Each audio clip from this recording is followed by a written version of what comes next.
Welcome to the Sisters of the Shire podcast. This is Ashley. And I'm Abby. How are you today, Abby? And I am just enjoying this Christmas season because I looked at my calendar and we had two parties this weekend. We had like a big community party on Friday night, and then we had a friend Christmas party on Saturday night. And then I looked at my calendar and I have nothing on the calendar. It's blank. It's Lucky. Blank until January. And I'm like, lucky. I love this. I don't know, I'm coming to that point in my life as a 30-something-year-old and a mom where I'm like, oh my gosh, we don't have anything planned for the next three weeks. Ugh. Yes. Yes. The kids get out of school for their winter break on Friday, and then they go back, I think it's like the 3rd. Oh, yeah. Yeah, that sounds right. But it wasn't up to me. It was up to the scheduling gods of ear, nose, and throat. But they scheduled Luna to get her tonsils out and her adenoids out and some surgery on her ear canals and eardrums and put tubes in. Oh, no. On the 4th of January. Yeah. And then they're like, it's about like a 2-week recovery. I'm like, Luna, you get like 5 weeks off of school. Yeah. Lizzie had hers out, and popsicles are going to be your best friend, or her best friend.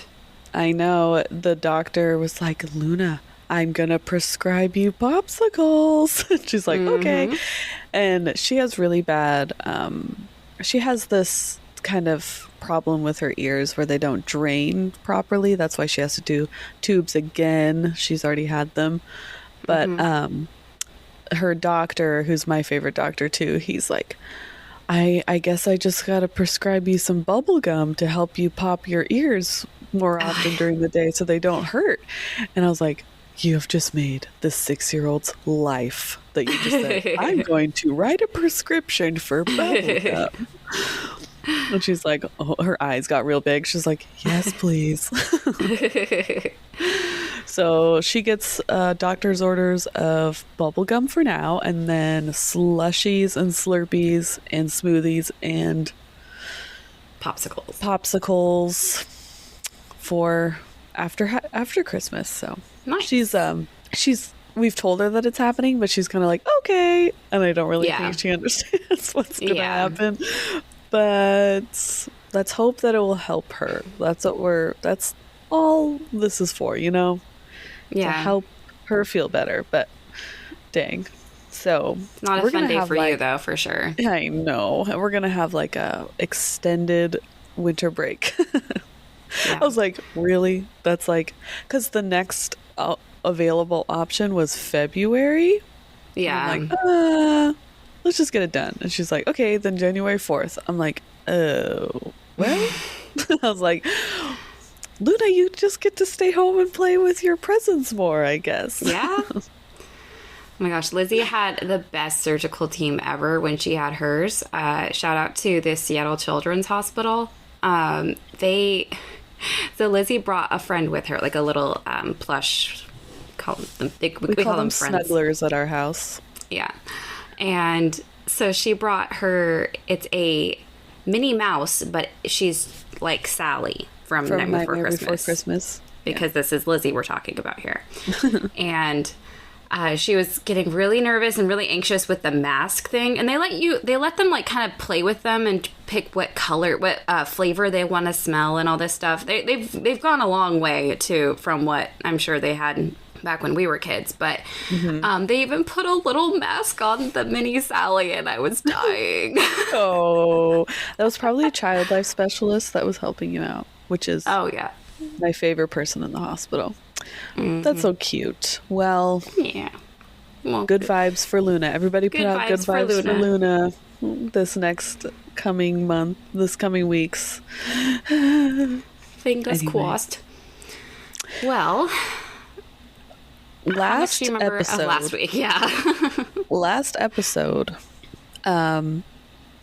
we had a beautiful love story, but wasn't even that much into the story the story in the actual book, but you told us a beautiful love story of Tolkien and his wife, which was so cute. Mm-hmm. It's so precious.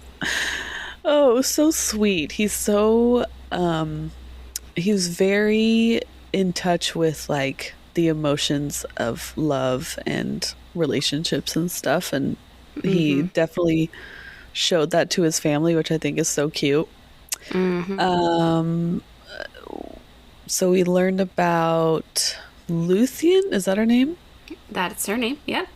Luthien and Beren. Beren, but we didn't really like get into their story. They just met at the end of that episode, we learned more about Beren's backstory, about how his father, he was living with his father and a band of outlaws that were running from Morgoth and his armies, and how they managed to find a hiding place by a lake. But then Gorlim, the unhappy, one of the outlaws, really missed his wife and didn't really know what happened to her. So he started making trips back and forth from their camp to his old house, hoping to find her. And unfortunately, he got noticed by the enemy going back and forth. And so they set up a trap for him. They could have just followed him, which I just thought about. Wanted him to betray them. They wanted to show that men are like weak and and able to give up their friends easily. Yeah. So they set up a trap for him, which was very cruel. They Sauron, we said one of the werewolves was dressed up like his wife. Yeah, like the wolf in Shrek. Yes. So they capture Gorlim. He's tortured, but he doesn't give up Barahir until they start promising that he'll be reunited with his wife. So Sauron, sure, yeah, I'll give you your wife back. And so he tells them where they are, and then he's like, oh, by the way, your wife's already dead. Bye. And he kills him too. Well, he did reunite them. He was true to his word. He did. Are you a team Sauron here? Are you a Sauron, apologist or whatever they're called? It might not have been on this mortal plane, but he did reunite them. Yeah. So luckily, Beren happened to be away from the camp at the time, and he had a dream vision that night that vultures were near the lake. His father and his kin were camped at, and then a wraith of Gorlim warned him that he'd betrayed them and that his father was in danger. Beren races back to the lake, only to find his father and other outlaws all dead. And then... No. After vowing, and then I laugh. That's so dark of me. But then I find this next scene so funny. He vows revenge, tracks down the orcs that killed his father and kin, sneaks up on them, manages to kill the orc captain who had cut off his father's hand, and just kills him, steals the hand back, and runs for it. And luckily, this hand had the ring that Finrod had given him, the Ring of Barahir. Yeah. Then Beren becomes a Disney princess and lives in the woods for a while and makes friends with all the birds and animal forest. He becomes a vegan. Yep. And then he starts bugging Morgoth so much so that he sends Sauron and his werewolves after him.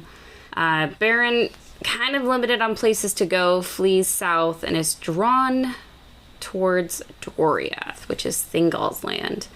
But unfortunately, first he has to go through the lovely Mountains of Terror and the Valley of Dreadful Death until he finally manages to pass through the Girdle of Melian into Doriath.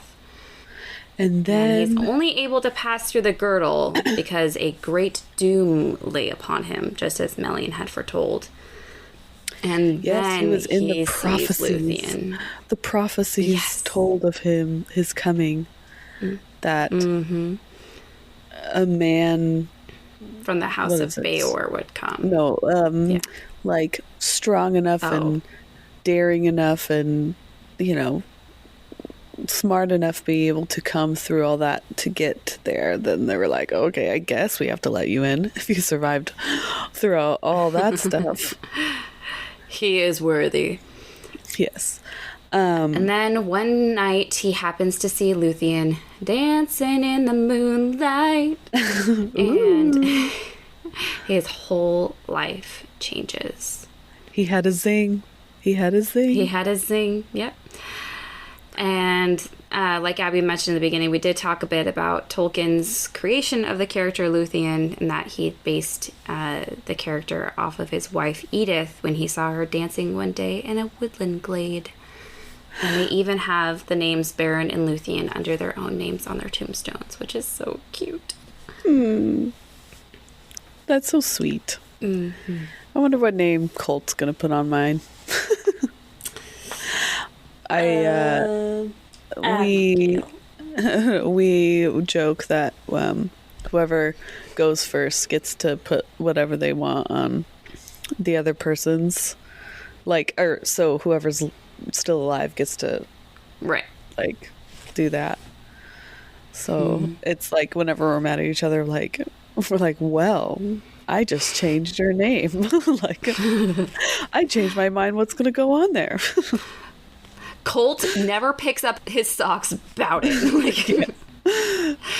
Colt, if it's empty, throw it away. About oh my gosh. Freaking. I just had to go over this with Nathan.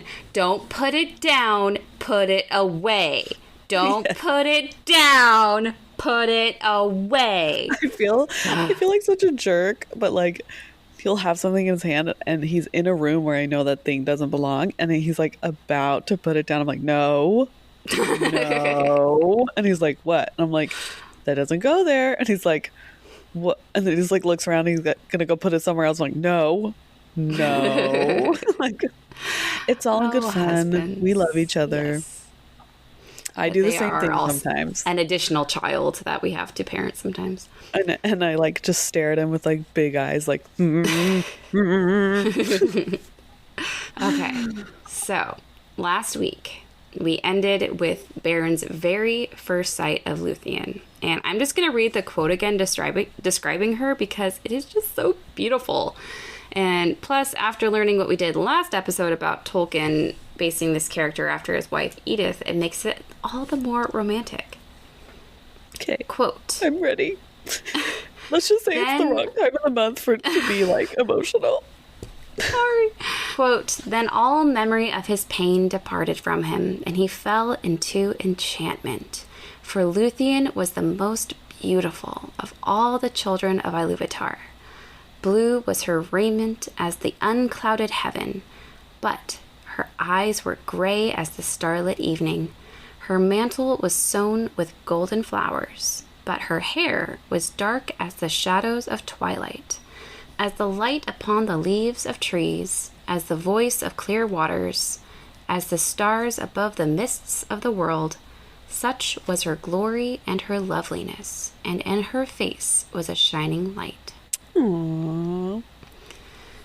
So he sees her, and she is so beautiful he forgets all the pain he has ever felt. But even as he is falling into this enchantment, she vanishes.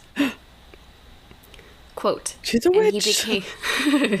And he became dumb as one that is bound under a spell. So he's just like, but where, what? Where'd she go? The first thing I thought of, and I'm not sure, this isn't a very popular movie, but I know you've seen it. Do you remember the movie Big Fish with our favorite man, Ewan McGregor? When he first meets the love of his life, it's slow motion, and then and then time speeds up after, and she disappears. Oh, behind a crowd of yeah. Or yeah. Mm-hmm. It just made me think of that. Yeah. So he of course has to go looking for her. What? I need to find this woman. And as he is searching for her, he names her in his heart and in his head.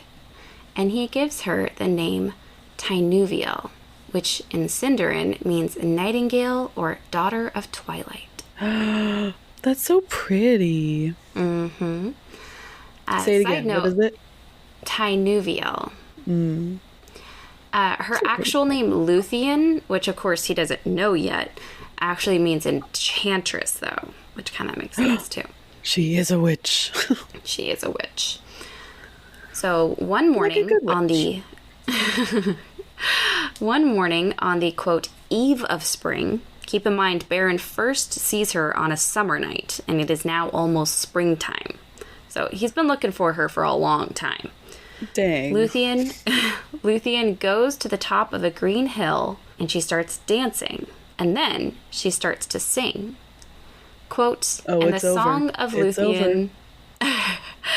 Quote, and the song of Luthien released the bonds of winter, and the frozen waters spoke, and flowers sprang from the cold earth where her feet had passed. Magical. Mm-hmm.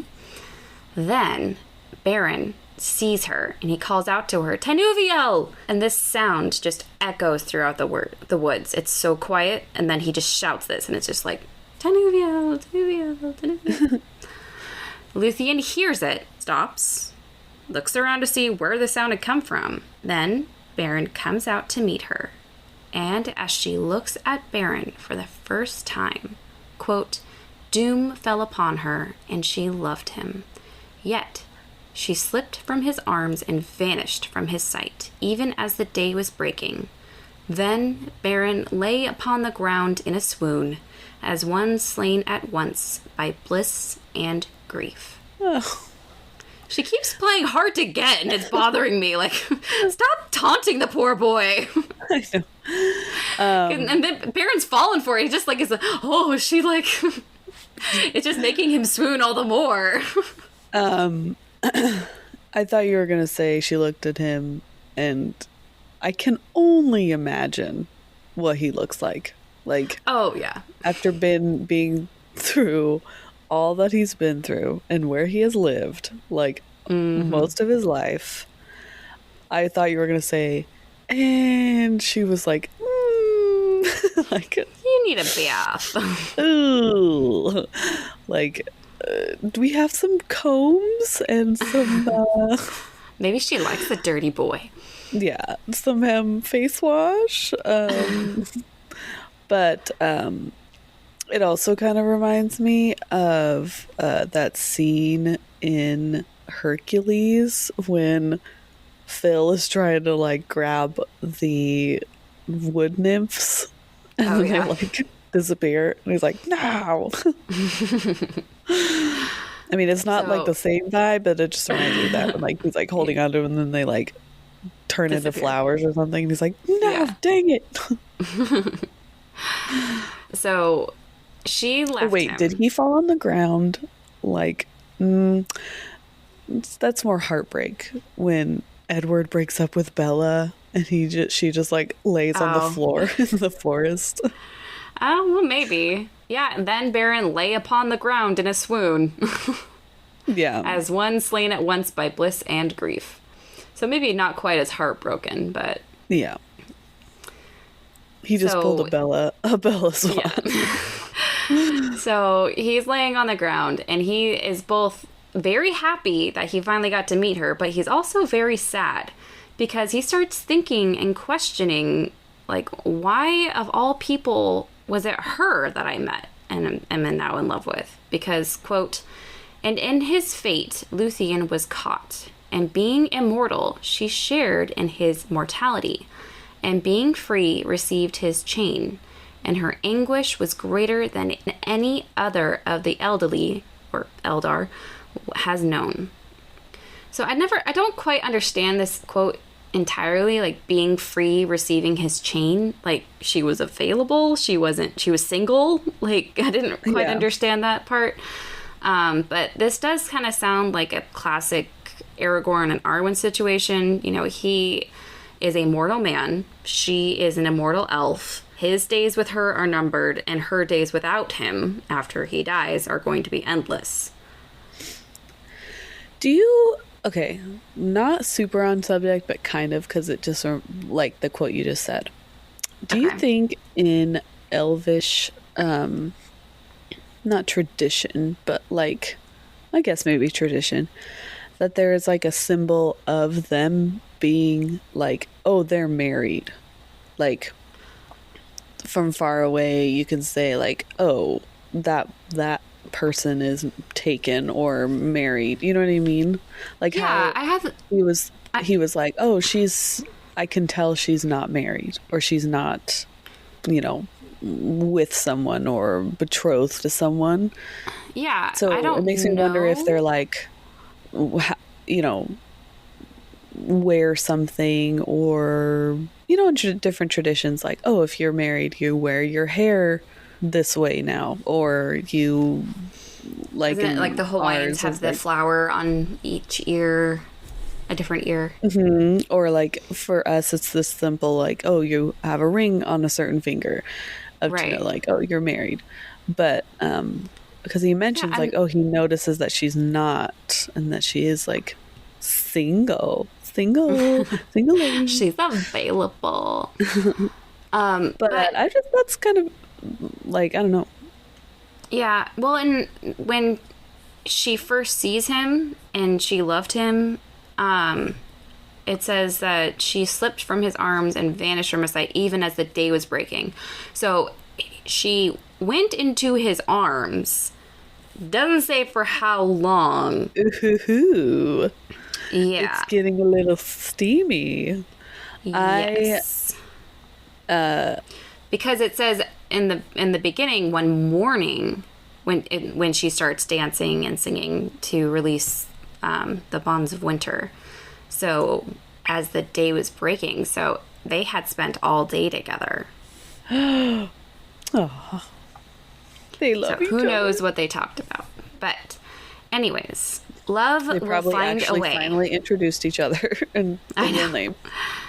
But just as Beren was giving up hope that Luthien would want to be with him, a mortal, she actually does come back and, quote, laid her hand in his. Oh.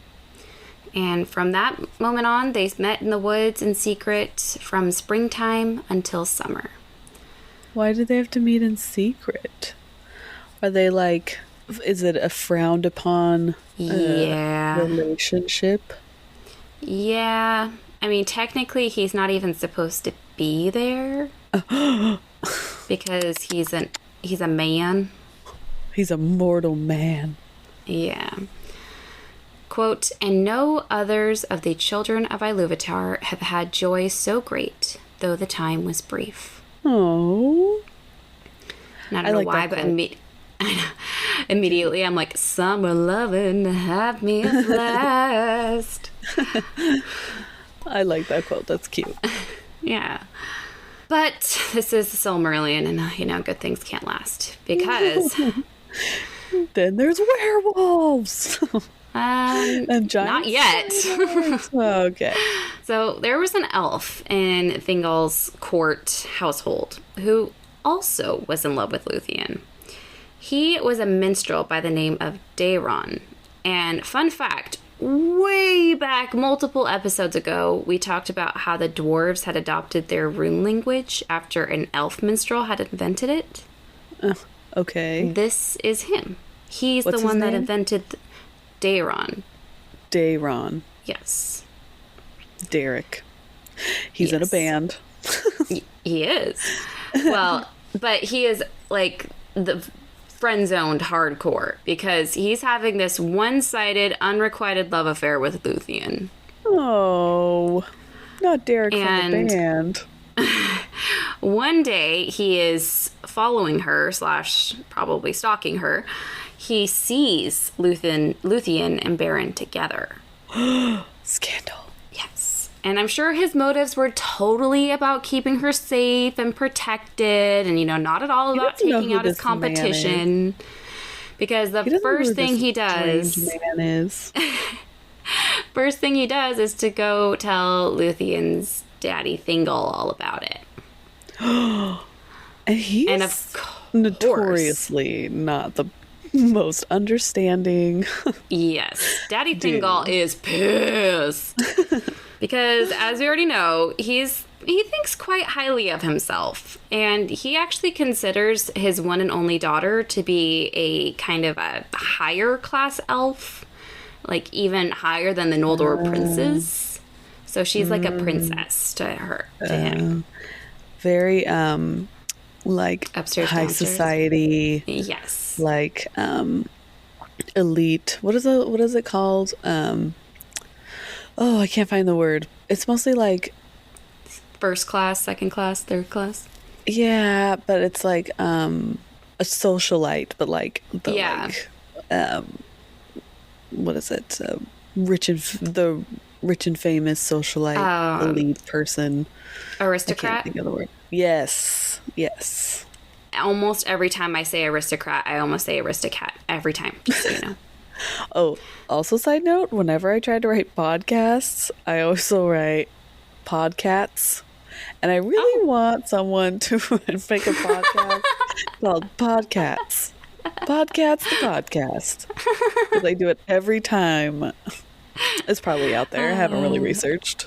Right. Anyway, so Daddy Thingol is like, no mortal, fragile, disgusting, gross man for my beautiful daughter who has never done anything wrong in her whole life.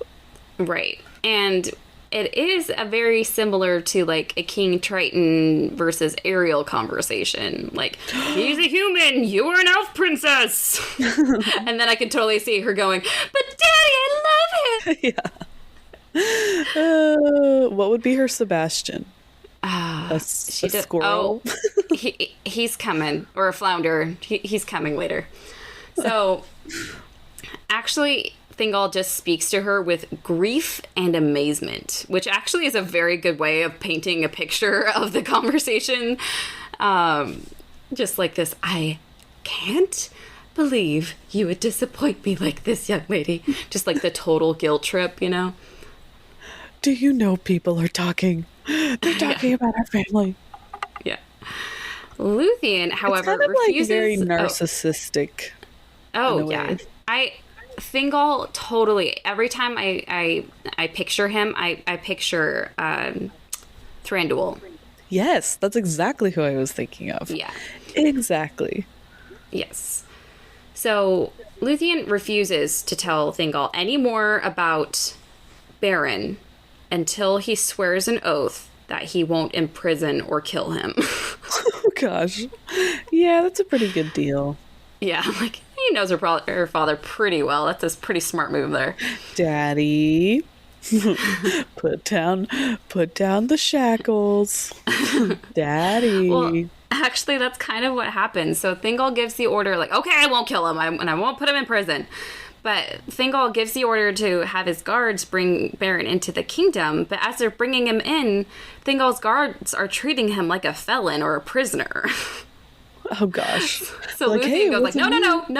Like, she dismisses the guards and takes over this meeting. So she leads Beren right up to Thingol's throne and presents Beren to Thingol, not as a felon, but as an honored guest. So maybe not the best make him shower move, first. She's like, you need to go take a shower. Like, if you want any help in this prospect, please. And I can't imagine the awkward silence that filled the room on Beren's arrival. Like, he's like, hey. A man. And Thingol just like glares at him. It's like that TikTok sound, that older, like really famous TikTok sound, or it was like a clip from like a reality TV show where like it's this really awkward scene where this person who people don't want to be in the party comes in and they're like, hey, how you guys doing? Like, just like, and no one's saying anything. They're just staring at them. Like, hey, what's up? And like, I had like I told you before, I have 4 older brothers. My dad can look pretty intimidating, and any boy I brought home was, I feel this in my soul. Like, Thingol just glaring at him. My dad is very nice. He just has one of those faces that just looks intimidating, but he's a prankster. Don't take him seriously for a minute. But anyways, Thingol's glaring at him. Melian doesn't say a word, surprisingly, given her gossip tendencies. But Thingol starts, after he's control his temper, I imagine, he says, quote, "Who are you that come hither as a thief and unbidden dare to approach my throne?" I was brought here. Like, I could just see him just like, like pointing at Luthien, like, she told me to come in here. Like, is this cool? Am I can go over there. Leave? Like, you want me to come back another time? I'll come back another time. You're busy. It's not a good time. Okay. And poor Beren, he probably hasn't had a roof over his head his whole life, and he is just amazed walking into the beautiful palace of Menegroth. He's just like looking around, and he just like is speechless. He's such a little innocent angel. Yeah. And then he's first dragged in as a felon, and then awkwardly led right up to a girlfriend's dad with no warning. And oh my gosh. What is it? You know what this is? What is it? This is the zing between Johnny and what's the girl's name? Mavis and their dad. Yeah, that's true, actually. Dracula in Hotel Transylvania, where he's like, Johnny's like, whoa, cool. Like, yeah, this place is so awesome. Drac is like trying to kill him this whole time without Mavis noticing that he's trying to like get rid of him the whole time. Yes. Oh, yeah, that's actually pretty spot on. And because, like Johnny, his social skills, I can't imagine, are that great given his upbringing. And, you know, really, what is the right move here? Do you play, you know, shy? Do you play humble? Like, there's no real right move here. So I know. Beren You can't just be stays proud. silent. Yeah. You can't be proud. You can't be like a show off. You can't like, I mean, who has he really communicated for this past few years? Birds and other animals. Yes. And before that, it was just a bunch of guys before. So, yeah. I mean, surprised he got Luthien at all, but I know. So Luthien tries to help him out. She does.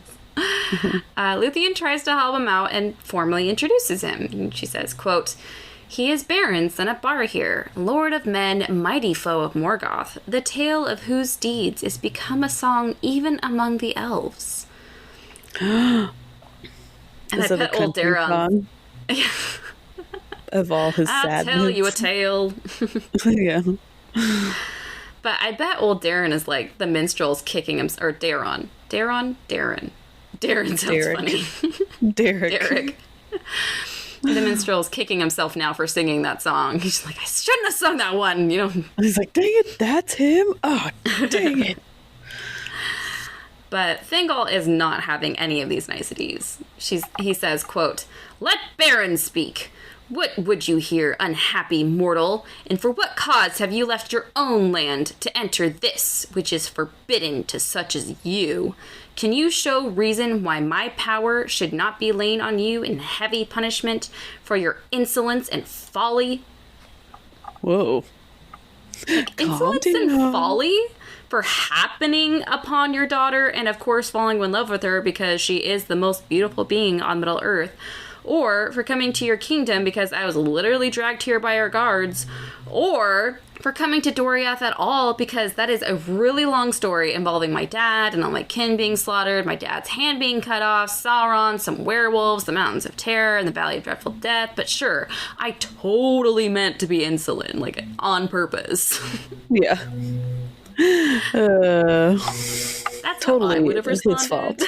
Yeah. But I don't think that would have helped your case, but no, would have felt good at the time though. Yeah, but it's the when you think of it afterwards. Yes. Like you don't say anything in the moment, and then when you come back, you're like, and then I should have said this, and you have the whole plan, the whole argument planned out, but you're like by yourself, like in the shower. I have many many conversations with myself in the shower. It's like, oh yeah, well, I'm tough. Oh, you can't talk to me that way. Beren didn't respond that way. He actually looks at Luthien, and then he looks at Melian, her mother, and somehow words were put into his mouth. So possibly enchantment, possibly just confidence. She's a witch. Yeah. Well, both of them are, because remember, Melian is one of the Maiar. Maybe she has a thing for rugged guys too. She's like, okay, I'm just like. That's true. She happened upon what I don't remember his other name, but Elway in the forest. I think it's Elway. Okay, does she have a little soft spot? She's like, oh, honey, but that's how we met. Yeah. Oh, I wish. Oh, I wish that for no. Beren, but no. Oh, no. So, Beren has to respond to Thingol. And, quote, fear left him, and the pride of the eldest house of men returned to him. And he said, my fate, O king, led me hither, through perils such as few even of the elves would dare.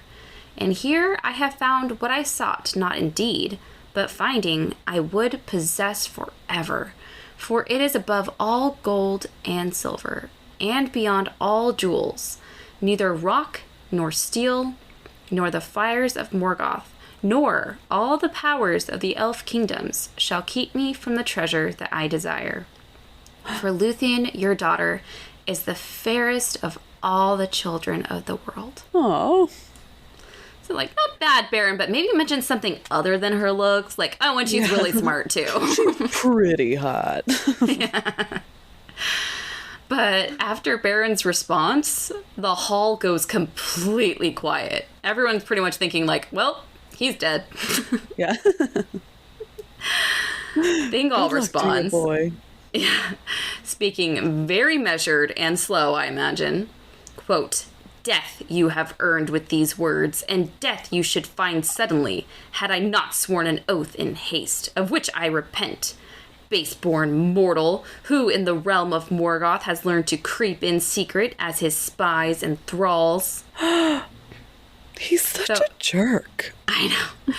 So apparently Luthien wasn't being overly cautious by making Thingol swear that oath not to kill him. And technically Thingol does bring up a decent point here. He just doesn't convey it very well because, I mean, what if Beren actually was a spy or thrall? I mean, we don't know. Thralls are tricky. And he's been kind of locked away where he like doesn't really know what's going on outside. Yeah. So I feel like he's got that like he's paranoid. Yeah, he's paranoid. Yeah. He's like, oh, you could be anything. Yeah. Like, really not. I've heard of these things called thralls. Yeah. You gotta look like you could be sneaking around doing some stuff for that bad guy out there, but like he really doesn't. It's the ignorance of like not having knowledge because he's so secluded, and so he's like, everything's bad. Everybody's bad. Everybody's awful and wants to get to me and my riches and my kingdom and my family and So paranoid. Beren replies, quote, death you can give me, earned or unearned, but the names I will not take from you of baseborn, nor spy, nor thrall.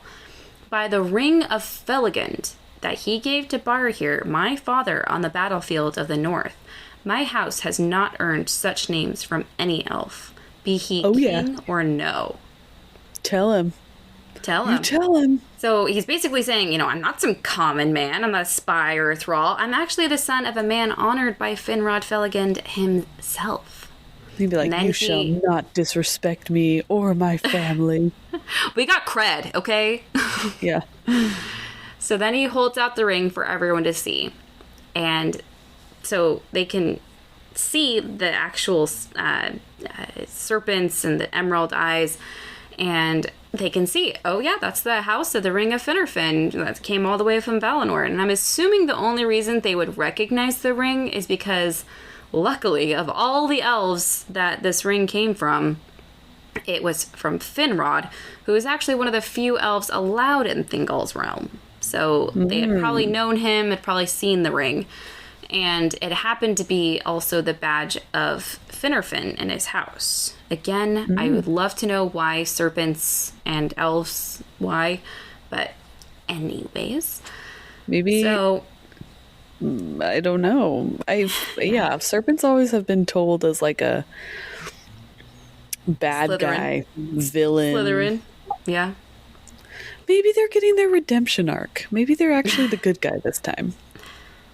Sure. So now Melian has to have her say, but she actually whispers to Thingol, and she actually tells him basically, calm down. Beren is not going to be killed by you. In fact, he has a crazy future ahead of him, and unfortunately it is entwined with yours as well. So be very careful on what you say next to him. So Thingol takes a minute to think, and then he gets an idea. That can't be good. I'm sorry. I do not have hope for this being a good idea. Quote, I see the ring, son of Barahir, and I perceive that you are proud and deem yourself mighty. But a father's deeds, even had his service been rendered to me, avail not to win the daughter of Thingol and Melian. Like, decent point. Just because your father did something worthy enough to earn the ring doesn't give Beren a free pass to anyone in anything he chooses. We don't support nepotism in this house. Yeah. Even though he totally does, but... Yeah. Quote, see now, I too desire a treasure that is withheld. For rock and steel and the fires of Morgoth keep the jewel that I would possess against all the powers of the elf kingdoms. Yet, I hear you say that bonds such as these do not daunt you. Go your way, therefore. Bring to me in your hand a Silmaril from Morgoth's crown. And then, if she will, Luthien may set her hand in yours. Then you shall have my jewel, and though the fate of Arda lie within the Silmarils, yet you shall hold me generous. What? That's an impossible task. Yeah. So because Beren said basically, like, nothing will prevent me from being with Luthien, Thing was like, really? Nothing? How about this? And also, he gets really weird here. Like, he considers his daughter a jewel that is worth more than a Silmaril. Like, I can't decide if that's more offensive or less offensive. Like... Well... like, you're a jewel, but at least you're, like, a really good jewel. Like, better than a Silmaril. I mean, is that is that a compliment? Like... Yeah. At least... yeah. But, okay. That's not... He's a mortal man.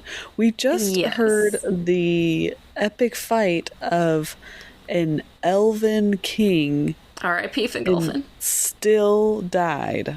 Like, and he had elven armor and shield and a sword, and I'm assuming they're probably not going to help him out and give him those things. So, it's basically a doomed to fail situation. He's literally sending him off to die. He's like, I'm not going to kill him. I'm not breaking your rule. I'm not breaking the promise I made you. He's probably gonna die. But if he happens to die in the process, meh. It's not by me. It was that guy. It was that other guy. Yeah. You can't get mad at me. So, with this challenge, Thingol had set something in motion that could not be stopped. Do you think Beren was like, his face just like falls and his eyes get really big, like, dang it. Like, we will get to his response in a moment, but how does he even know what the Silmarils are? Does he even know what they are? Beren or Thingol? Beren. I'm sure it's talked about, but we'll get to him in a minute. The things that got them into this mess in the first place. Yeah. So Thingol had set something in motion that could not be stopped. Quote, thus he wrought the doom of Doriath and was ensnared within the curse of Mandos. And those that heard these words perceived that Thingol would save his oath and yet send Beren to his death. Kind of like you said. For they knew that not all the power of the Noldor had availed even to see from afar the shining Silmarils of Fëanor. For they were set in the Iron Crown, and treasured in Angband above all wealth, and Balrogs were about them, and countless swords, and strong bars, and unassailable walls, and, of course, the dark majesty of Morgoth. Doesn't seem very prosperous. I don't feel like this is going to work out so well. But, you know, in my head, I was thinking, if he's like a tiny little man, Balrogs are huge. Maybe he can sneak in like Gollum. You know what I mean? Like, just be, you know, in the shadows and... Yeah. Because not really causing a ruckus of if it was like a giant army or whatever. Yeah. So possibly out of ignorance to the danger, like you said, he might not know the full story of the Silmarils, possibly out of bravery and determination to be with his love. He's like, okay, I'll go do it. I don't know what those are, but I'm going to do it. Beren actually laughs and replies, quote, "For little price do elven kings sell their daughters for gems and things made by craft. But if this be your will, Thingol, I will perform it. And when we meet again, my hand shall hold a Silmaril from the Iron Crown. For you have not looked the last upon Beren, son of Barahir." Oh man, my jaw when he's like, oh, "You think your daughter's worth that?" Like, yeah. I literally have him next to my quote on my outline, or he might just be stupid. Yeah.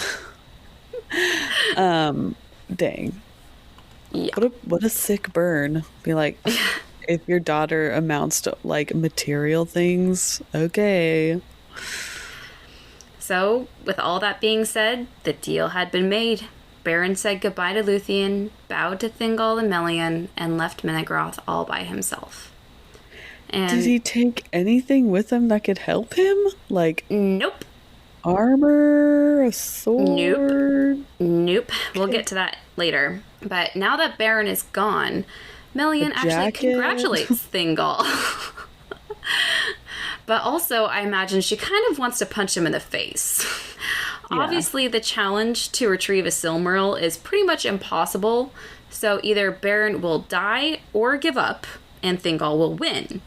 But if Beren dies or fails, then what will become of Luthien, since she has her fate tied with Beren's now? So Thingol seems pretty sure that his solution was nothing short of brilliance, because in his eyes, Luthien is not for sale for any price. And sending Beren basically to his death only ensures that Thingol doesn't have to be the one to kill him, just like you said. It's like, I'm not breaking your rule. Yeah. But if he ever were to come back, Thingol totally would kill him, even breaking his promise to Luthien. Yeah. This guy is not winning any points in my book here. Just you wait. So Beren, meanwhile, is making his way out of Doriath, and along his journey, you know, he's starting to think about it more and more, and he's like, I'm not so sure this is a good idea. You know, maybe I can't accomplish this task by myself. I don't even know how I would accomplish it, even if I tried. So he decides to get some advice from someone who just so happens to be nearby. A bird. A raccoon.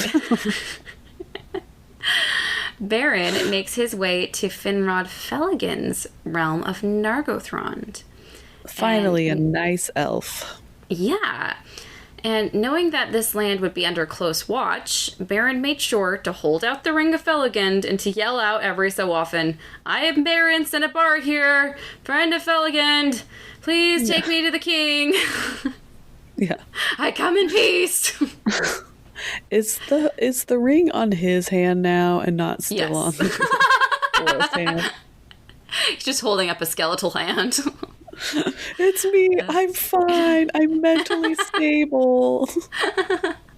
He talks to it. He has a name for it and everything. No, it's like he puts a sock puppet on it, like a little of Rocket his dad. Man. Oh gosh. Okay. So Finrod's What do you think, Dad? What should we do? I don't know. son, but I think you're amazing. Yeah. And that Luthien's pretty smoking. You crack me up, son. I am dead laughing. Her dad, what a jerk, am I right?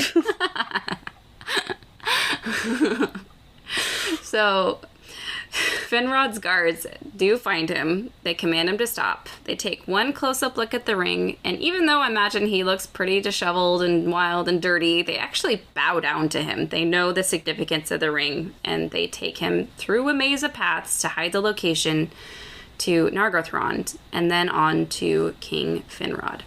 Do they have a ring class at school for elves? Like, I don't know. This is what this ring is, and this is what this ring is, and this is, like, who is supposed to have this, and what it symbolizes, and its powers. Because how does every elf know Well, I was thinking that with Elrond and the swords, when, in The Hobbit, when he brings them the swords, this one is this one, this one is this one. How do you know that? He has a little glossary book, a little, like, picture book. There's a little QR code on the sword. Yeah, it's like, hold on. Okay, yep, it's this one. But, like, even... It says, made in Gondolin. Ooh, exotic. But, like, even in the Two Towers, when Wormtongue is like, he had this ring and it looked like this... And he even knew, like, he didn't know the name of it, but he's like, I know it's like a special ring. And Sauron... He did have the glossary. Saruman had the glossary, yeah. Yeah, he's like, hold on. Let me check. But, yeah, like, do they have, like, ring? They have ring and sword Ringology. class. Yeah. Yeah. in elf school of, like, they have to remember they have flashcards. Well, think about it from an elf perspective. If you could live forever and you actually had a good memory, you would see a lot of things and would remember a lot of things. Plus, the good memory is the particular point, though. How many men have rings like that? So I feel like that's true. You don't have to remember a ton, you know? Yeah. So they meet Finrod Felagund, who somehow is king. I'm not sure if you're just like king of your territory or I don't know. He's not king of the Noldor, but he's known as King Finrod Felagund. He's the mayor. He's the mayor of his town. And Finrod immediately recognizes Beren as the son of Barahir and also kin of the first man he met and befriended, Beor. And Beren tells Finrod everything. He tells him about his father Barahir's death, of his wild life in Doriath, and then while telling him of Luthien, he actually starts to cry, missing her and remembering the good times that they had together. Oh. But all the while... We love to see a man with healthy emotions. But all the while, Finrod is listening... And he's just getting more and more anxious because if you remember a few episodes back when his sister Galadriel was like, hey bro, why aren't you married? And Finrod all of a sudden got this sudden prophecy that he would swear an oath that eventually would lead to his death. Oh no. Well, while Beren is telling him this tale, Finrod is starting to wonder if the wheels of that prophecy have started to turn. Oh no. Not the nicest elf. I know. So Finrod tells Beren, quote, it is plain that Thingol desires your death, but it seems that this doom goes beyond his purpose, and that the oath of Fëanor is again at work, for the Silmarils are cursed with an oath of hatred, and he that even names them in desire moves a great power from slumber. And the sons of Fëanor would lay all the elf kingdoms in ruin, rather than suffer any other than themselves to win or possess a Silmaril, for the oath drives them. Are they still alive? Yeah. So Finrod's basically saying here, Silmarils are bad. They're like mega cursed. And Thingol may have enacted something more than just your possible death. Oh, and the Sons of Fëanor are not going to be too thrilled with you, even if you try to get one of their Silmarils. Oh, and by the way, do you remember who is actually in Nargothrond with Finrod right at this moment? No, I don't. I don't remember. Well, during the Battle of Sudden Flame, 2 of the Sons of Fëanor actually had to retreat, and they sought refuge with him. So that's what I was wondering. Yeah.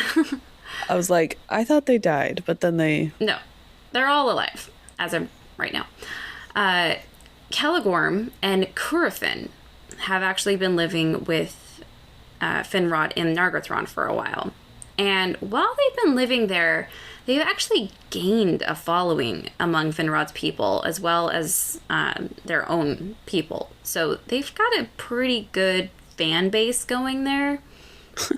They have a lot of followers on Insta. They have a lot of followers. They're trending. Yes.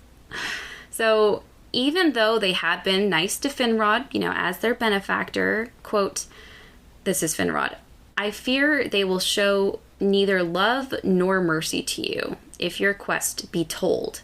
Yet my own oath holds, and thus we are all ensnared. So basically he's saying Finrod is in a tricky situation. He swore an oath to help Barahir and his kin, basically no matter what. But if he sides with Beren, even though he is a king, he has 2 very powerful and popular Sons of Fëanor under his roof. And siding with Beren would definitely cause a major rift between him and the Sons of Fëanor. Little tricky. But of course, Finrod has to do the honorable thing. He's an elf man of his word. So he gathers all of his people and he makes an announcement. He reminds them how Barahir had heroically saved his life, and that in return for saving his life, he had made a vow, and this vow urged him to help Beren in his time of need, and asked if anyone would volunteer to help and join them. But, of course... Any volunteers? Yeah. Anyone at all. However, Celegorm is the first with something to say. And while drawing his sword... For dramatic effect. Of course. Quote, be he friend or foe, whether demon of Morgoth, or elf, or child of men, or any other living thing in Arda, neither law, nor love, nor league of hell, he loves commas, by the way, nor might of the Valar, nor any power of wizardry, shall defend him, meaning Beren, from the pursuing hate of Fëanor's sons, if he take or find a Silmaril and keep it. For the Silmarils we alone claim until the world ends. Whoa. Whoa, buddy. Yeah. Then Curufin chimes in. Not quite as loudly, but just as powerful. But instead of all-out threats... That's all he says. Yeah, what he said. No. Actually, Curufin goes a different route. Instead of all-out threatening Beren, Curufin paints a picture for Finrod's people. He says, okay, what if you do help Beren? Wouldn't that start a terrible war between us and you? So terrible that it could destroy all of Nargothrond? Is he really saying, like, are you sure you want to help him? Because we will kill you. Like... Pretty much. Like, what a weird thing to say. Like... But somehow... Sure? It's not him threatening the Finrod's elves. It's more like it would just cause a war. And it comes across differently. Because this picture that Curufin paints for them fills the elves with such fear and dread that for many years, no elves of that realm would go into battle anymore. Whoa. And for some reason, because of this... That's some speech. They lost the valor and freedom that their ancestors had in that realm. And, quote, their land was darkened. Dang. So, kind of a weird... Yeah, I'm not really sure. What a buzzkill, man. Yeah. He threatened them so hard. He toppled the dominoes. He didn't even physically do anything to them. But they still, like... did not, what is the word? They didn't do anything. He didn't do anything to them. but their lives still turned out weird and bad. Yeah. Like, and that's crazy.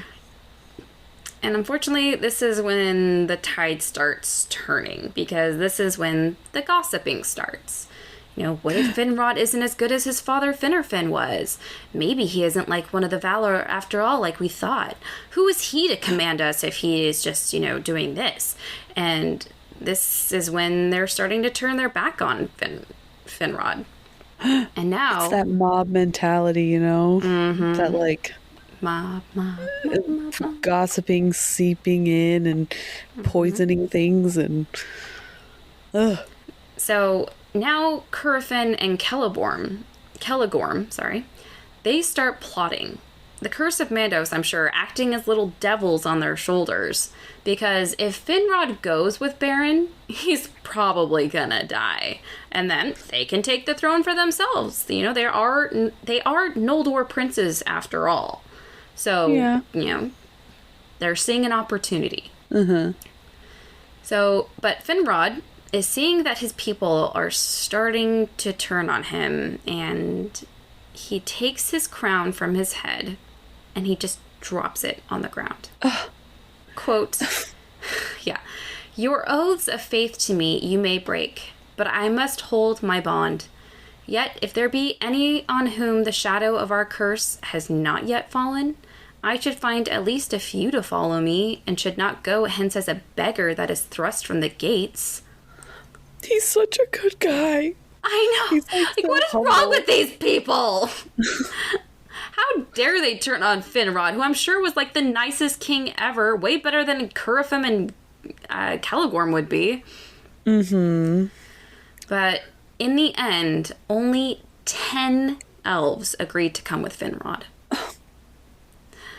One of those 10, I know, picks up the crown and suggests that it be given to a steward until Finrod returns. Quote, "For you remain my king, and theirs, whatever betide." So, like, no matter what happens, you are always my king. Aww. Only one guy was loyal enough to say this. Like, what is wrong with these people? Yeah. So, Finrod gives the crown to his brother Orodreth to serve as steward of Nargothrond until Finrod's return. Celegorm and Curfin don't say a thing, but as they leave the hall, it specifies that they were smiling. Mm-hmm. Devils. Mm-hmm. Those cheeky guys. Mm-hmm. So, Beren, Finrod, and apparently the only 10 elves in Nargothrond who know the definition of the word loyalty, start heading north. They make it as far as a place called the Shadowy Mountains when they come across a company of orcs that they immediately kill, and then they have an idea.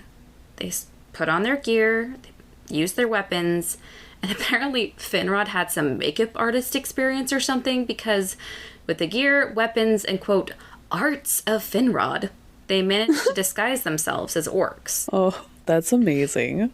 I know. So, with their orc disguises on, they make it as far as Beren's former home of Dorthonion, aka the Forest of Nightshade, aka the Dark Forest from Snow White, aka the place that got all burnt. Can it be like in Hook, where he's trying to dress up like a pirate, and they're like, drop your shoulder. You've got a bad now leg. Drool. And it's like, hey, how are you? Like, how's it going? Not bad. Yeah. Now, when he bumps into an orc. Do you remember the Isle of Werewolves that Sauron had set up? Always. That's literally the coolest location in this place. Well, I told you that this was kind of a watchtower of sorts, so Sauron could keep an eye on things in West Beleriand. Uh-huh. Well, he sees this company of quote-unquote orcs go by, and he feels like something's not right. You know, all orcs that pass by are supposed to report to him, but this company didn't. So he sends another company of orcs to stop them and bring them to him. Mm. And here is where I kind of had to ask myself when I was reading, what the F did I just read? I'm just going to read the quote and let you interpret from it what you will. Okay, I'm ready. Quote, "Thus befell the contest of Sauron and Felagund, which is renowned. For Felagund strove with Sauron in songs of power, and the power of the king was very great, but Sauron had the mastery." So what does that sound like to you? Did they battle? Did they fight each other? Not exactly. So after this quote, it quotes a specific part of the Lay of Luthien, that song poem that describes the entire story of Beren and Luthien. It just describes this particular scene, but I'll get back to that in a minute. So they have this kind of battle, I suppose, and Beren, Finrod, and all 10 of the elves that came with them are all disguised as orcs and brought before Sauron. And, he immediately sees through their makeup and costumes, and he immediately rips off their disguises. And they're all standing in front of Sauron, naked and scared. And I'm sure he is terrifying to look at. I bet he's got his werewolves just kind of like draped around him. They're just following him everywhere like loyal demon puppies. But although Sauron could see through their disguises, he still doesn't know who they are or what they're doing. So he decides to cast them into a dark and deep pit, threatening to, quote, slay them cruelly unless one of them tells him the truth of their purpose and their identities. Oh. So cast them into the pits. So they're sitting in this pit. It is completely dark, except every so often they can see two eyes watching them. Ooh. As time passed, these eyes turn out to be a werewolf who, quote, devoured one of the companions. Oh, gosh. But, like in front of them? I think they can just hear it because it's dark. Oh, cool. So, even though I'm sure the death was slow and painful, he still didn't betray who they were. So, Good job, Elf. Way to hang in there till the end. Oh, jeez. So, this is actually where I'm going to end the chapter today, but like I mentioned before, we are going to go over that part of the song poem that describes the scene between Sauron and Finrod after they were captured. Did they have an epic rap battle? Oh my gosh, yes. Okay, so the quote is kind of long, and I'm definitely not going to sing it, so I thought we could do something a bit more fun instead. Do I get to participate? No. So, so the I wanted to rap back and forth, like you were Beren and I was Sauron, and we were just gonna like rap battle.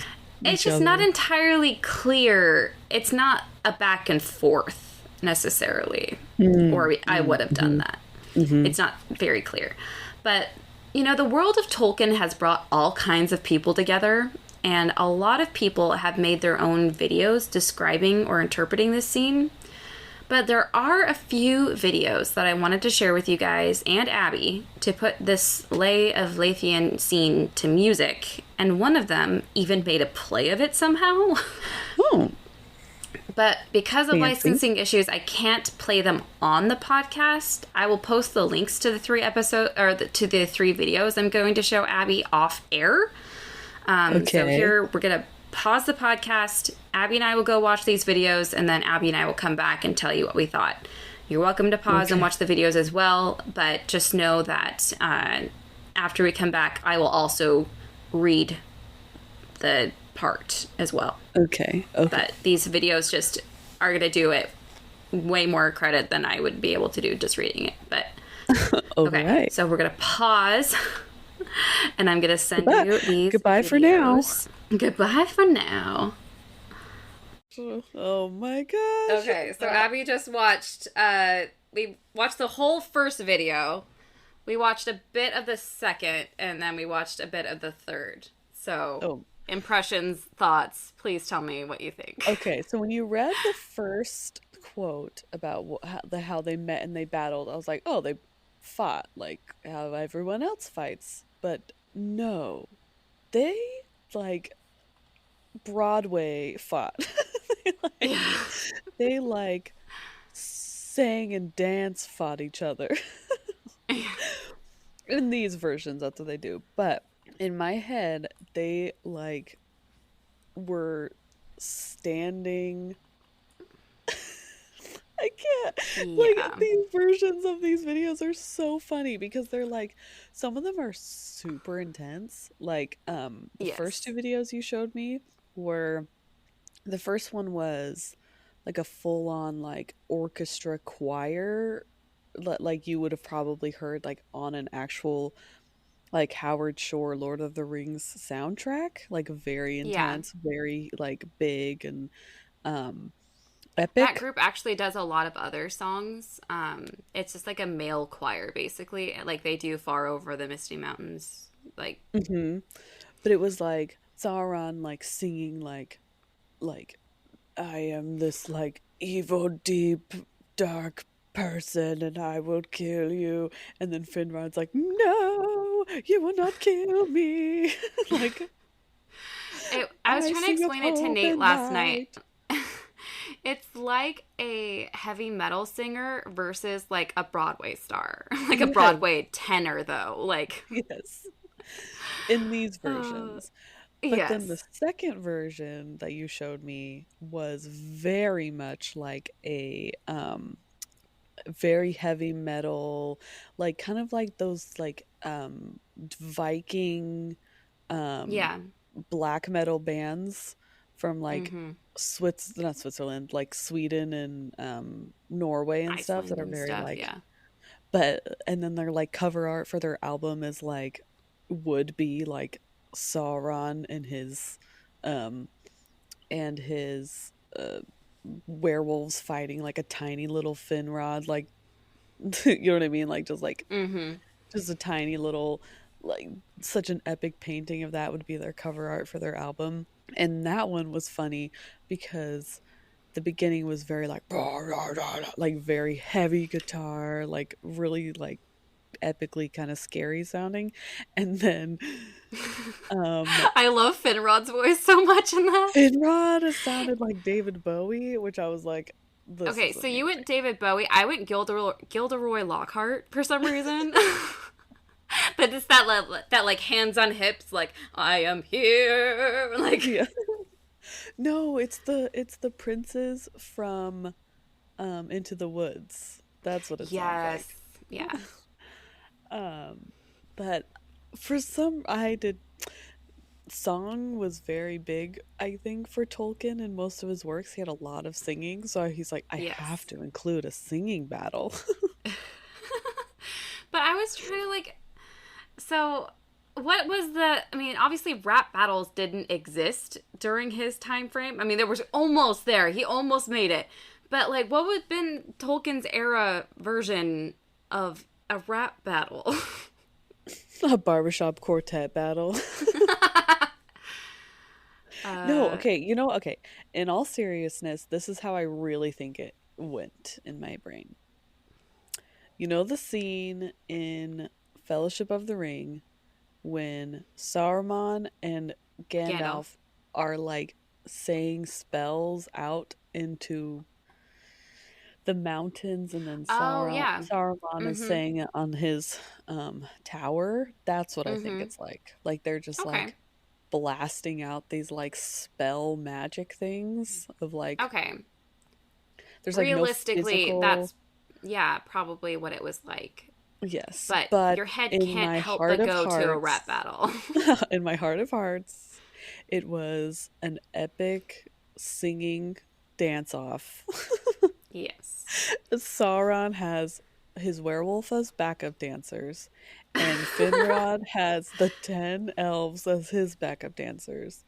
And it's very like It's just Okay. very But you have to tell them what you thought of the third video, which someone needs to tell us if it was in Russian or German. I think it was Russian, like you said, but yeah, I might be wrong. I we'll can't post. tell very well apart. And also, But if anyone knows the backstory of why that was performed, was it like an actual play, like a it was a musical that talent was put show. on?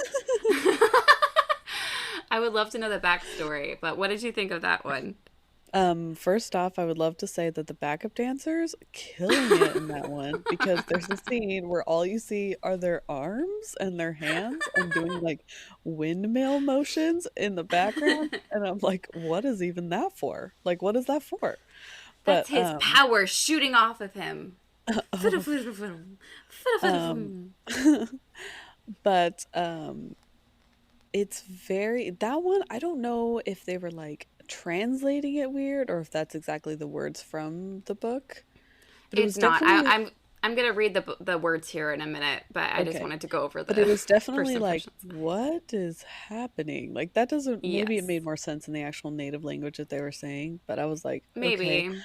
But it Yeah. was very theatrical. I love it because the backup dancers were like these ballerina kind of girls and they were like attacking Finrod, but they weren't touching him, but he was like, oh, oh, like, oh uh, no. it was Um, amazing.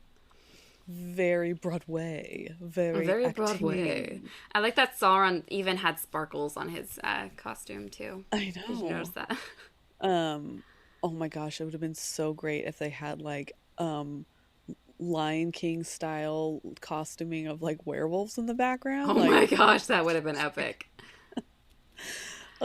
okay, so consensus of all three videos are many people have read this in the way of they have interpreted this in a way of they had a song battle, a literal Yes. battle of singing back and forth to each other, Yes. which I can't think of any other book that does that. Yeah. Um, and it makes me so happy that it's included as like an epic scene. And people are like, we have to reinterpret this in our own vision. I have to make a stage play of this. I have to make a sound like a choral orchestrated version of this. It's my But what's life's funny to work. me is I did not find one actual rap battle. Because, like Mm. I was saying, like, how come I didn't have you read a part and me read a part is because it's not exactly a back and forth. So it would be a bit tricky to do that. I mean, we know who wins at the end of that rap Yeah. battle. Yeah. But I was just surprised that, like, the first few videos that I found were all, like, heavy metal guys. Like, I'm trying to imagine, like, a heavy metal guy being like, The Silmarillion is my favorite book. Yeah. Anyway, Okay. so So, please read for the us the people actual rap battle that happened. yes. So, in case you weren't able to watch the videos or you would rather just hear me read it because some of them weren't actually reading this part, here's how it goes.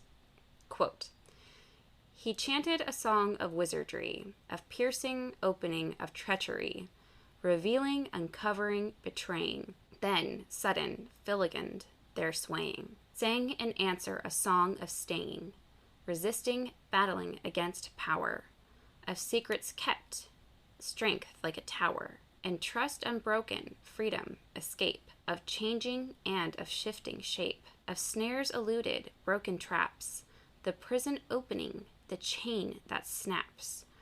Backwards and forwards swayed their song, reeling and foundering as ever more strong. The chanting swelled, Filigand fought, and all the magic and might he brought of elveness into his words.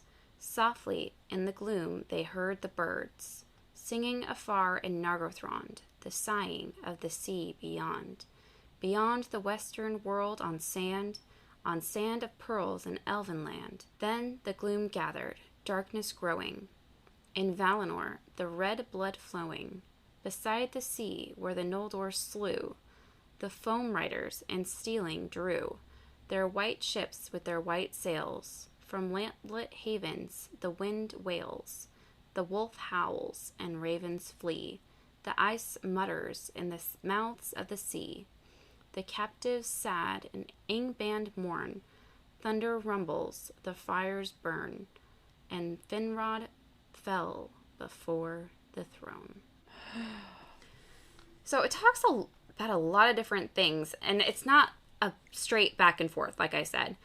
But it does talk about Valinor across the sea, and it says, red blood flowing beside the sea where the Noldor slew the Foam Rider. So it's talking about the Kinsling and Aqualunde. Mm-hmm. But why? No idea. Like, it's just, it's not throwing the in most some clear. guilt in there. Yeah, maybe. It's like, you're no better than I. You killed people, too. Yeah. But this entire scene is just very interesting to me, and leaves, but it does leave a lot open to interpretation. It's not clear cut of what exactly is happening. No, it's very clear.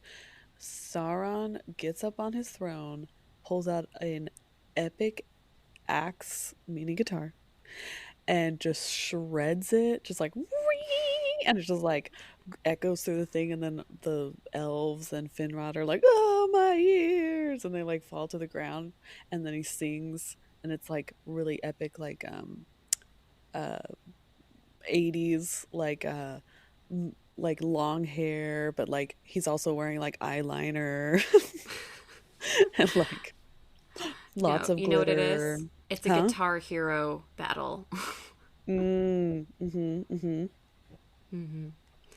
Amazing. So or that's actually. Oh, go ahead.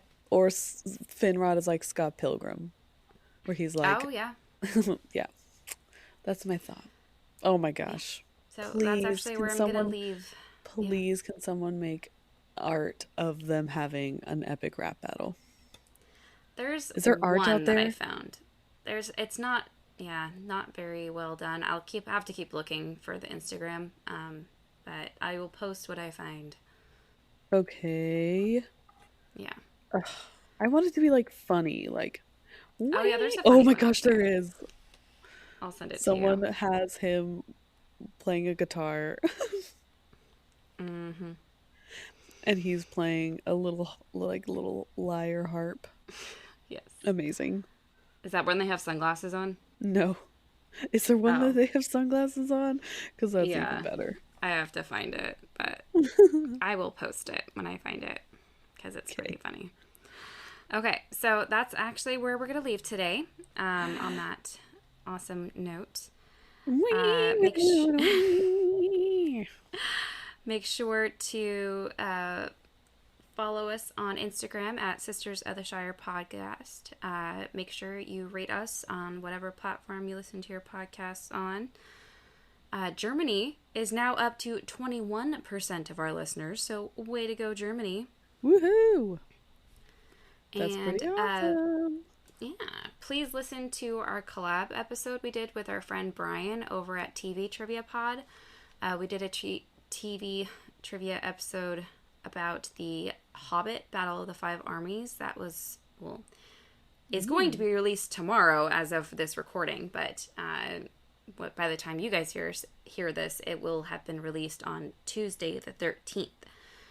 He did an entire Hobbit and Lord of the Rings trivia series, plus he does a ton of other movies and TV show trivia that is just super fun, so please check him out at TV Trivia Pod. I'm very excited for that to come out. That was a really fun episode that we recorded with him. We'll put some more reminders on our Instagram so you guys remember that that's coming out. Yes. And his podcast is really fun. If you love trivia, that's a really fun podcast to listen to. But if you're like me, you'll yell at your phone or whatever you listen to, your computer, if they get the answer wrong and you're like, no, it was this.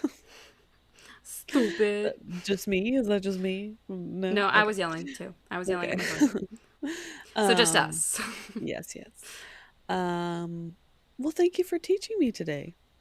You're welcome. And also thank you for the epic rap battle that I get to envision. You're welcome. You are most welcome. I hope you guys are all able to look at those videos either while we were recording or after, because, man, they're so good. Yes. You're going to post those, right? Up on... Yes, I will post. Okay, yeah. Awesome. I would have done them on the air, but, licensing and things. We could just always reenact it. Ready?